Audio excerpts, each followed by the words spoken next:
We have massive news as a humongous trade, probably the biggest trade of the offseason, just went down, and I'm going to break it down, add my opinion, and give you guys the facts on the situation. I mean, this deal is huge. We're talking about an all-star going one way. We're talking about a guy that was considered to be in the Cy Young race at the beginning of the year going the other way. This is a huge trade. Before we begin discussing, if you're yet to hit that subscribe button, please do so. It would mean a lot to me. Same thing with that like button.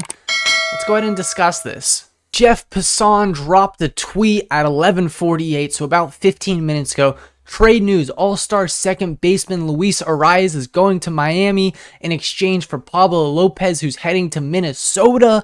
Deal is done. Players are being informed right now. More are involved. And there is a tweet that came out that Ethan Salas, the #1 international prospect, his older brother, the 5th ranked prospect in the Miami Marlins system, has now been traded in the deal as well. So infield prospect Jose Salas, the 5th ranked prospect, and one more prospect go with Lopez to the Twins in exchange for just Luis Arraez as far as we know. This is a humongous trade, guys. This is a big trade. This is a ticking time bomb, so to say, with Pablo Lopez. We're waiting on him to get traded. In fact, I was going to post a video about 10 minutes ago before this trade happened about the possibility of Luis Arraez being traded to a team very, very soon. Well, that video did not come out because it happened. It happened before I could even post it. So this is a humongous trade. Pablo Lopez is very good. Let's break down the numbers. Let's start out with Pablo Lopez. He had a 3-WAR, 10-10 record. Take that with a grain of salt. Record doesn't matter too much personally to me. 3.75 ERA. He started 32 games. He pitched 180 innings, 174 strikeouts, 1.167 WHIP. He won Pitcher of the Month in April with a third of a run ERA, I believe. He had an insane April run. That is a good pitcher. This is a guy with years of control. Both of them have years of control as far as I know. Both of them were very valuable players, very valuable assets. And it took Jose Salas as well to close the deal down. So that is a major trade. I think this is an overpay by the Marlins, in my opinion. Let's go ahead and talk a little bit about Luis Arraez. Luis Arraez is a career .314 hitter. He has 8 home runs this year, 14 in his career. So the pop is kind of coming in slowly but surely. I mean, this is his 4th season.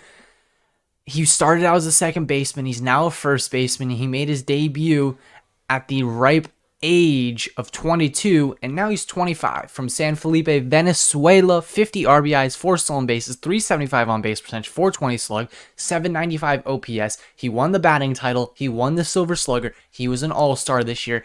I mean, this guy is big time. Yes, he doesn't play as good of defense as, maybe you'd wish at first base. That's at least my understanding on it. I'm not positive on the matter. But this is a monumental trade, and I think moves are going to start to follow. I think this plays a big effect on a lot of teams, being the Red Sox. The Padres are going to be majorly affected by these moves. The question is, what is next? What is the next move to happen? And I'm unsure at this moment.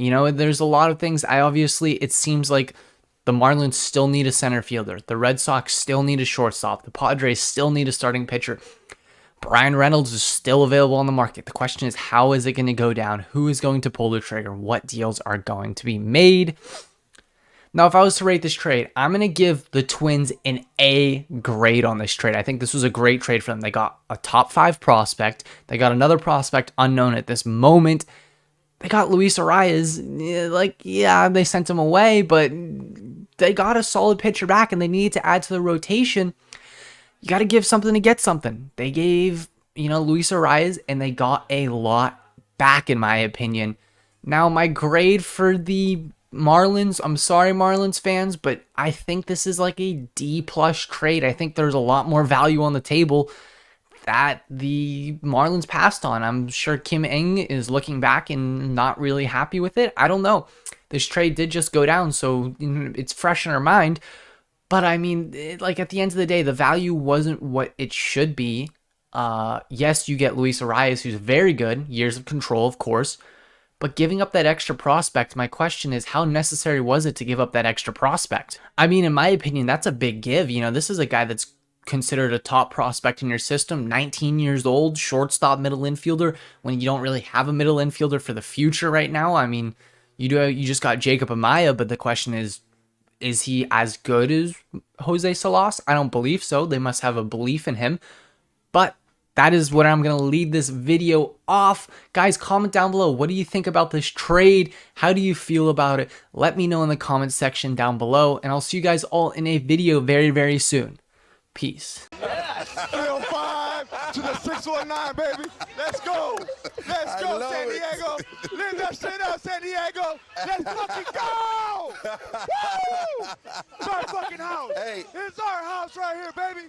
Let's I go. love